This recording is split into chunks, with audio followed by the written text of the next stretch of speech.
ఒక మాట ఇక్కడ యునెస్కో గుర్తించింది భగవద్గీతని, మరి భారతదేశంలోనే ఇంతమంది తెలియని వాళ్ళు ఉన్నారు. ప్రస్తుత కర్తవ్యం ఏంటి అసలు? కర్తవ్యం ఏమిటంటే భగవద్గీతని కాపాడుకోవాల్సిన బాధ్యత మనందరిది. భగవద్గీత అంటే సనాతన ధర్మ సారాంశమే భగవద్గీత. ఫస్ట్ చాలా చాలా మంచి క్వశ్చన్ తల్లి. వాడెవడో ప్రకటించాడు, చేతులు జరుపుకున్నాడు, ఒకరోజు పత్రికల్లో వార్త వచ్చింది, రెండో రోజు నుంచి మన పనులు మనమే. ఇది కాదు అది. దాన్ని ఏం చేయాలంటే దాన్ని ముందుకు తీసుకెళ్ళటానికి ఒక బడ్జెట్ కేటాయించండి. సనాతన ధర్మం ఏం చెప్తోందో ఆ మార్గాల్ని ఆయా శాఖల రూపంలో దాన్ని పదిలంగా ఉంచటానికి మీరు చేసే ప్రయత్నం మీరు చేయండి. మీరు దేవుళ్ళు.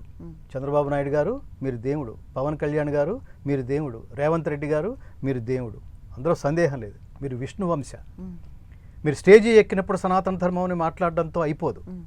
మీరు మాట్లాడారంటే చాలా గొప్ప విషయం అది. మీ నోట్లోంచి సనాతన ధర్మం అనే పదం వచ్చిందంటే నేను ముఖ్యంగా పవన్ కళ్యాణ్ గారి గురించి, అలాగే అలిపిరి సంఘటనలో ప్రాణాలతో బయటపడి నాన్న నువ్వు వెళ్ళిపోవడానికి వీల్లేదు, నువ్వు చేయాల్సింది చాలా ఉంది అని చెబుతున్నట్టుగా వెంకటేశ్వర స్వామి చంద్రబాబు నాయుడు గారిని కాపాడిన నేపథ్యంలో ఆయన ఇప్పుడు నేను తిరిగి నా కర్తవ్యం ఏమిటి, నేను తిరిగి దేవుడికి ఏమి చెల్లించగలను అని ఖచ్చితంగా ప్రశ్నించుకోవాలి. అయితే ఇందులో సారాంశం దేవుడికి నువ్వేం చెల్లించలేవు. దేవుడు తీసుకునే క్యారెక్టర్ కాదు, వాడు ఇచ్చే క్యారెక్టర్. కాబట్టి నీ బాధ్యత ఏంటంటే పరమాత్మ యతో ధర్మస్తతో జయ యతో కృష్ణస్తతో ధర్మ అన్నాడు. ధర్మం ఎక్కడుంటే నేను అక్కడుంటాను నాన్న అన్నాడు దేవుడు. కాబట్టి పరమాత్మను ఎప్పుడు నిత్యం సంతుష్టపరిచే విధంగా నువ్వు ధర్మాచరణలో ఉంటే, ఒరే నువ్వు నా మార్గంలోనే ఉన్నావురా, నాకు చాలా సంతోషం రా అంటాడు. అలా చేయడానికి మీరు ఏం చేయాలంటే భగవద్గీతని, ముందు సనాతన ధర్మ సారాంశమైన భగవద్గీతని, మీరు వేదం చదవాల్సిన అవసరం లేదు, ఉపనిషత్తులు చదవాల్సిన అవసరం లేదు, బ్రహ్మసూత్రాలు చదవాల్సిన అవసరం లేదు. ఒక కాలంలో వీటన్నిటినీ పిండి పరమాత్ముడు ఏదైతే మనిషికి తన ఐడియాలజీని, నువ్వు ఈ మార్గంలో వస్తే ఇది ఆచరిస్తే నువ్వు మోక్షం పేరుతో నా దగ్గరికి వచ్చేస్తావు నాన్న, నేను కలిపేసుకుంటాను అన్నాడో దానికి ఒక సిలబస్ బుక్ ఇచ్చాడు మనకి, ఓ టెక్స్ట్ బుక్, ఒక జీవిత పాఠం ఇచ్చాడు. అది చదువుకుని వాడి దగ్గరికి వెళ్ళి నువ్వు ఏం చెప్పావు అది చదివేశాను, పూర్తిగా చదివేశానంటే ఇది నేను ఆచరణలోకి తెచ్చేసుకున్నాను, ఇప్పుడు అదే నేను అనే స్థితి కనుక ఉంటే ఖచ్చితంగా పరమాత్మ అనుగ్రహం పొందగలం. అందుకు ఏమి చేయాలంటే 5వ తరగతి నుంచే గుజరాత్లో మాదిరి మన పిల్లలకి ఏమంటారు పిల్లల కరిక్యులంలో దీన్ని పాఠ్యాంశంగా చేర్చండి. ఇది మా భగవద్గీత ఫౌండేషన్ తరఫున, సనాతన ధర్మ బంధువులందరి తరఫున మా విజ్ఞప్తి. రెండవది, ఆల్రెడీ మన దేశంలో గోవధ నిషేధ చట్టం ఉంది.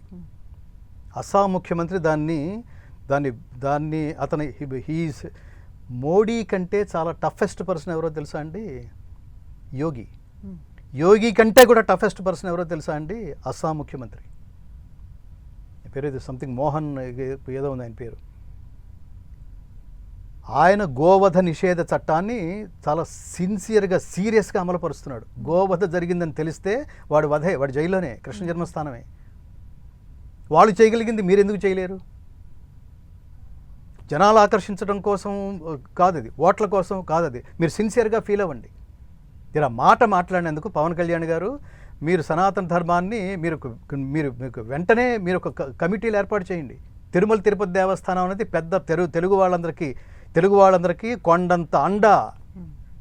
దురదృష్టం ఏమిటంటే మన ధర్మాన్ని, మన దేవీ దేవతల విగ్రహాలని ఎవడు పడితే వాడు ధర్మం గురించి తోలనాడుతూ మాట్లాడుతుంటే మన దగ్గరికే వచ్చి మన తల్లుల్ని ఏమంటారు, మన తల్లుల్ని మన బిడ్డల్ని కన్వర్షన్ పేరుతో ఈ పాస్టర్లు స్వయం ఉపాధి పథకాల మీద, అంటే ఎవరు చేస్తున్నారో వాళ్ళని అంటున్నాను, వాళ్ళు పట్టుకుపోతుంటే ఏం చేస్తున్నారు మీరు చేయవలసింది గోవధ నిషేధ చట్టాన్ని బలంగా మీరు అమలుపరచండి. విశ్వశర్మ గోవధ నిషేధ చట్టంతో పాటు ఇంకేమైనా ఇలాంటి ఇది చేశాడు ప్రధానంగా. ఇది జరగటానికి, స్లాటర్ అనేది జరగటానికి, అసలు గోవధ జరగటానికి వీల్లేదు అన్నాడు.